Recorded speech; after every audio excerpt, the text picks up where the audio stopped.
Hello friends, આજે આપણે બનાવીશું સાબુદાણાની એકદમ છૂટી એવી ખીચડી બનાવવાના છે. એના માટે આપણે અહીંયા 1.5 વાટકી જેવા સાબુદાણા પલાળવાના છે. એ સાબુદાણા આપણે 2 થી 3 કલાક માટે પલાળીશું. અને અહીંયા આપણે 2 બટાકા લીધા છે અને લીલા મરચાં લીધા છે. એ આપણે સમારીને હવે પહેલાં આપણે સૌથી પહેલાં બટાકા વઘારી દઈશું અને આ 2 થી 3 કલાક માટે આપણે સાબુદાણાને પલાળી દેવાના છે. આપણે 2 થી 3 કલાક થઈ ગયા છે. તમે જોઈ શકો છો એકદમ સરસ એવા ગળી ગયા છે. હવે આપણે એકદમ છૂટી સાબુદાણાની ખીચડી બનાવવાના છે, ટેસ્ટી એવી. આપણે હવે સાબુદાણા માટે ખીચડી માટે આપણે હવે તેલ મૂકી દીધું છે, પેન મૂકી દીધું છે. હવે આપણે એની અંદર તેલ વેડી દઈશું. 3 થી 4 ચમચી જેટલું તેલ મૂકી દઈશું. સૌથી પહેલાં આપણે સિંગને ફ્રાય કરી દઈશું.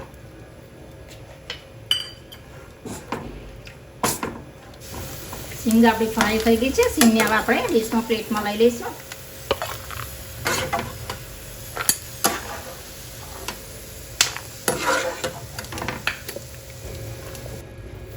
હવે આપણે સિંગ કાઢી દીધી છે. એમાં આપણે 1 ટેબલ સ્પૂન જેટલું જીરું એડ કરી દઈશું. થોડીક આપણે એને માપ પ્રમાણે હિંગ એડ કરી દેવાની છે. લીલા મરચાં આપણે એડ કરી દઈશું. ને થોડુંક આપણે લીમડો લીધો છે, મીઠો લીમડો.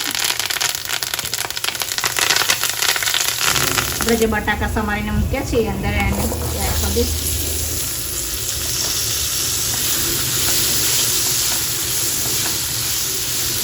થોડુંક આપણે માપ પ્રમાણે સીંધાણ મીઠું લીધું છે એડ કરી દઈશું. અંદર થોડીક આપણે માપ પ્રમાણે હળદર એડ કરીશું. તમે હળદર ના ખાતા હોય તો તમારે સ્કીપ કરી દેવાની છે.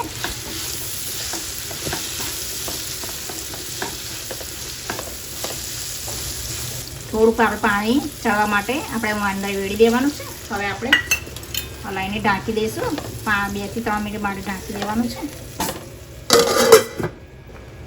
હવે આપણે 5 થી 7 મિનિટ થઈ ગઈ છે, જોઈ લઈશું. આપણે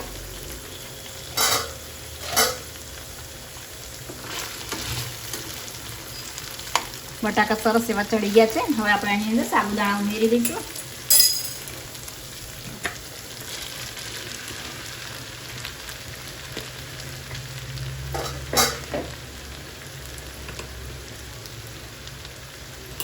થોડુંક આપણે લીંબુનો રસ ઉમેરી દઈશું. થોડીક આપણે અંદર હળદર એડ કરી દીધી છે. અને જે સિંગદાણા નાખ્યા હતા તળીને આપણે એ રાખીએ છીએ એ આપણે અંદર ઉમેરી દઈશું. 1 ટેબલ સ્પૂન જેટલી આપણે બોરું ખાંડ ઉમેરી દઈશું. તમે ના ખાતા હોય તો સ્કીપ કરી દેજો.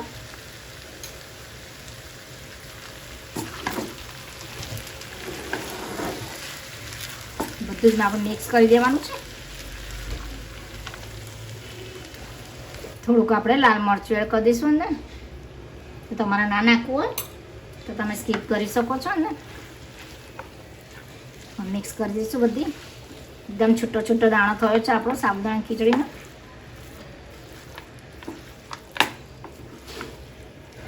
થોડીક આપણે કોથમીર એડ કરી દઈશું.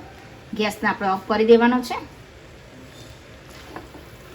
સાબુદાણા ખીચડી એકદમ રેડી થઈ ગઈ છે. એકદમ છૂટી એવી બની છે.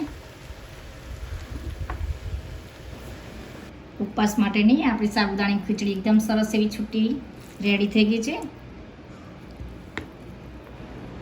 તમને મારી રેસીપી પસંદ આવે તો લાઈક, શેર અને સબસ્ક્રાઈબ જરૂરથી કરજો. અને બાજુમાં બેલ આઇકનની ક્લિક જરૂરથી કરજો, જેવી મારી નવી રેસીપી તમને મળતી રહે.